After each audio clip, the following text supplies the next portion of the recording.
Bienvenidos estudiantes, esta es la materia de Salud Pública 2, la clase número 14. Yo soy Matías Villarreal, licenciado en Enfermería, el profesor de Salud Pública 2. Estamos en la unidad número 4 ya, bioestadística, terminando el cuatrimestre, y los temas de esta clase van a ser bioestadística, que es datos y variables, tipos, y universo, población y muestra, que están divididos según el nivel de complejidad. Los objetivos de esta clase es que ustedes puedan definir los conceptos de bioestadística y sus partes. Que ustedes puedan conocer los tipos de datos y variables de la bioestadística. Y que puedan definir y diferenciar las dimensiones del universo, que son la población y la muestra. ¿Qué es bioestadística? Vamos a separar la palabra en partes, ¿sí? La primera parte es bio, que es un prefijo. El prefijo bio significa vida, vivo, siempre está referente a los seres vivos. Por ejemplo, en la biología es el estudio de los seres vivos, ¿sí? Porque logía viene de logos, que es estudio. La estadística viene en latín status. Es una rama de la matemática que utiliza grandes conjuntos de datos numéricos para obtener inferencias basadas en el cálculo de probabilidades. ¿Qué quiere decir esto? Que lo que hace la estadística es recolectar gran cantidad de datos y los organiza a través de un proceso sistemático. Estos datos se manifiestan a través de inferencias. Las inferencias pueden ser la deducción o la inducción. La deducción es utilizar datos generales para establecer reglas singulares. Es decir, yo parto de un dato de una generalidad para llegar a una conclusión sobre una singularidad. Por ejemplo, si yo dijera que todos los enfermeros estudian 3 años y mi hermano es enfermero, entonces mi hermano estudió 3 años. Yo llevo esa regla general a una situación particular. La inducción, el método inductivo, es el contrario, es el opuesto.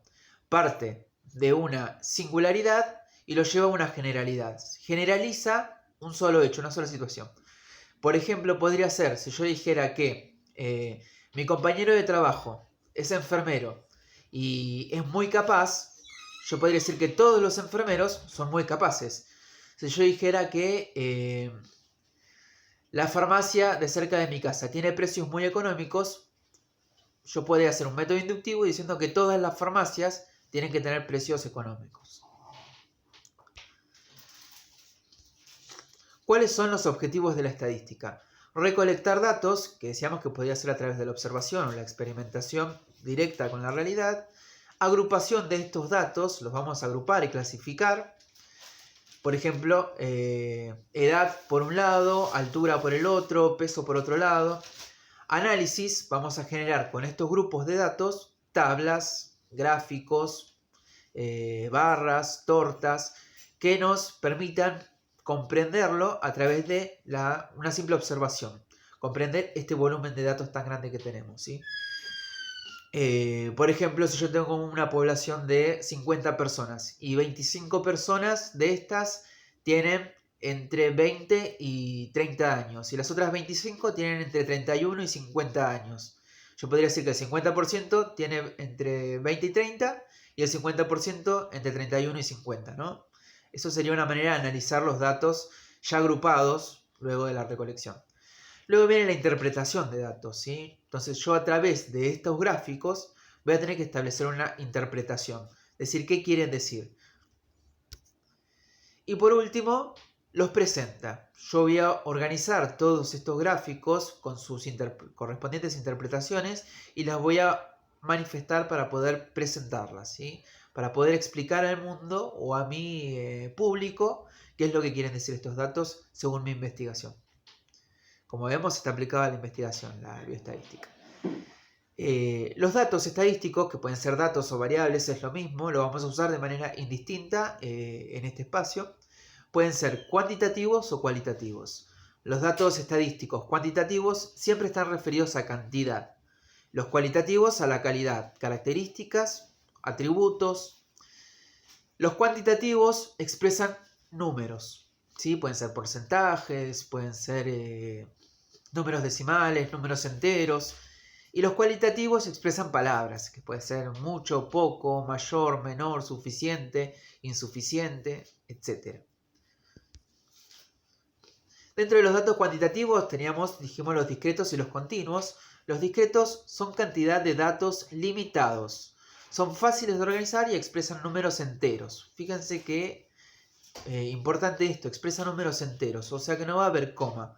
El rango va a ser mucho más sencillo de organizar para mí porque no va a haber tanta variedad como si hubiese decimales. Pues los decimales son infinitos. Los continuos, sin embargo, tienen una cantidad de datos exagerada, es decir que es mucho volumen de datos que es imposible definirlos de manera sencilla, ¿sí? El volumen es muy grande porque hay mucha variación. Estos suelen tener datos decimales y suelen organizarse en intervalos. Por ejemplo, como son tantos los datos, se suele poner, por ejemplo, si yo quisiera medir la estatura, para no medir centímetro por centímetro, yo lo que puedo hacer es utilizar intervalos. Por ejemplo, decir estatura de 1 metro a 1,5 metros. De 1,5 metros a 2 metros. De 2 metros, etc. No creo que alguien mida más de 2 metros, pero es una manera de decir un ejemplo. Ejemplos de datos discretos pueden ser, por ejemplo, el cumpleaños, la edad de la persona, siempre que sean números enteros. Si vamos a agregarle a esa edad meses o días, ya sería un dato continuo. Pero mientras sean números enteros, puede ser discreto. La cantidad de miembros de una familia, como vemos en la segunda imagen, también. ¿Sí? ¿Cuántos convivientes hay en su hogar, por ejemplo? ¿Cuántos familiares vivos tiene? El número de células en una muestra, también se puede ver la cantidad, por ejemplo, de leucocitos, la cantidad de hematíes en una muestra de orina, en una muestra de sangre, se puede analizar también. Puede ser discreto. Y una comunidad, por ejemplo. Nosotros podemos decir cuántas personas hay en determinado lugar, ¿no? Cuántos alumnos hay en el aula de enfermería de segundo año, por ejemplo. Los ejemplos de continuos tenemos, por ejemplo, las unidades métricas, las unidades de medida, las unidades de velocidad también pueden entrar acá. El salario de una persona, ¿sí? Porque, por ejemplo, no todos cobramos lo mismo, o sea que hay mucha variedad. Y además, el salario suele estar en centavos, en centésimas de centavos. O sea que se vuelve un número mayor y mucho más variado. Las horas, porque se pueden dividir en horas, minutos, segundos. Y las dosis, por ejemplo. Nosotros podemos tener para un paciente adulto una indicación de una droga de 2 gramos, como podemos tener para un paciente pediátrico de 575 miligramos. Entonces las dosis también pueden ser datos continuos, porque son muy variados. Vamos con la siguiente. Los datos cualitativos, que decíamos que corresponden a características, atributos, cualidades, se dividen en nominales y ordinales. Los nominales son los que no se pueden ordenar. Y los ordinales son los que se ordenan. Vamos a ver ejemplos de nominales. Pueden ser, por ejemplo, factor y grupo sanguíneo. ¿Sí? Eso no tiene ningún orden. No, yo no lo puedo expresar con un orden porque no lo tiene. El género también no tiene orden. Y el estado civil. Casado, soltero, es indistinto el orden en el que yo lo ponga. No tienen un criterio de organización.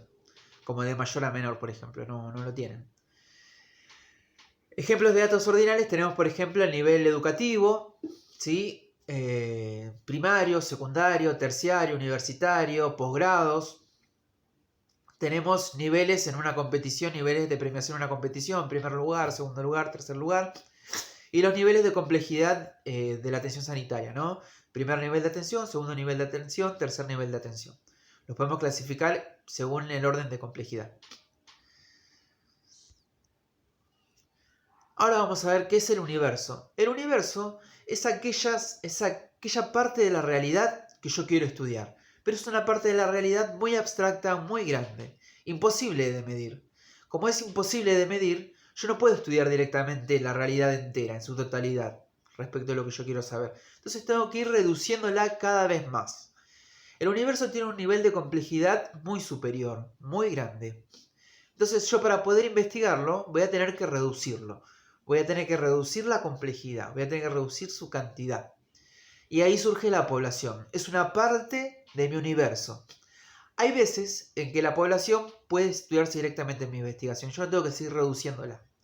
Con esa población me es suficiente para seguir investigando. Porque el número de datos que voy a utilizar es manejable. hay veces en que la población sigue siendo demasiado grande. Entonces yo tengo que tomar una muestra todavía más pequeña de esta muestra que ya había tomado. Y esa es la muestra, ¿no? Una parte más pequeña de la población. Vamos a un ejemplo.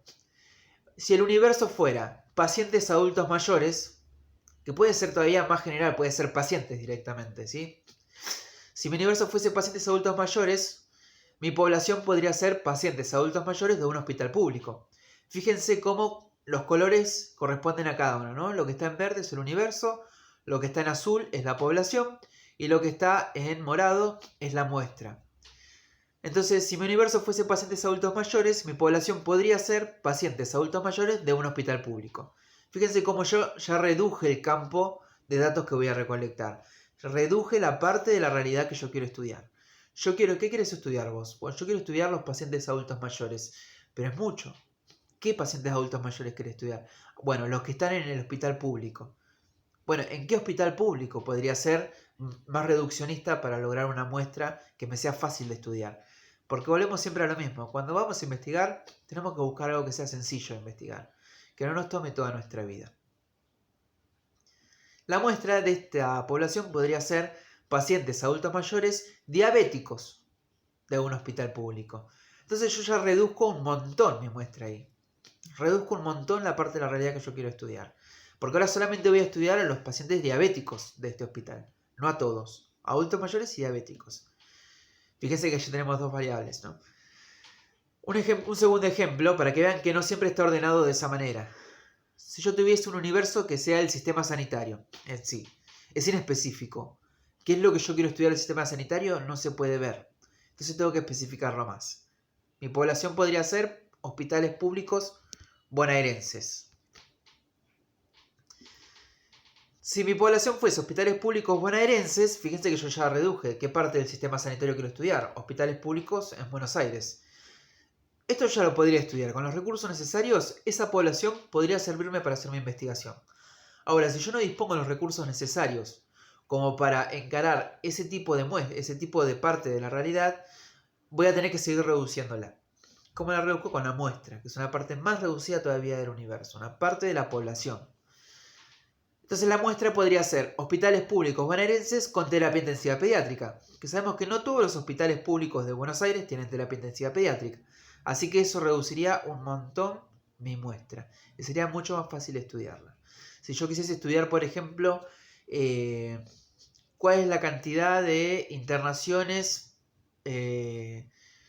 por emergencias críticas pediátricas en la provincia de Buenos Aires, ¿no? Eso es un problema del sistema sanitario, pero corresponde a hospitales públicos de Buenos Aires y específicamente a pacientes de terapia intensiva. Entonces, mi muestra se va a reducir a esos hospitales que tengan terapia intensiva.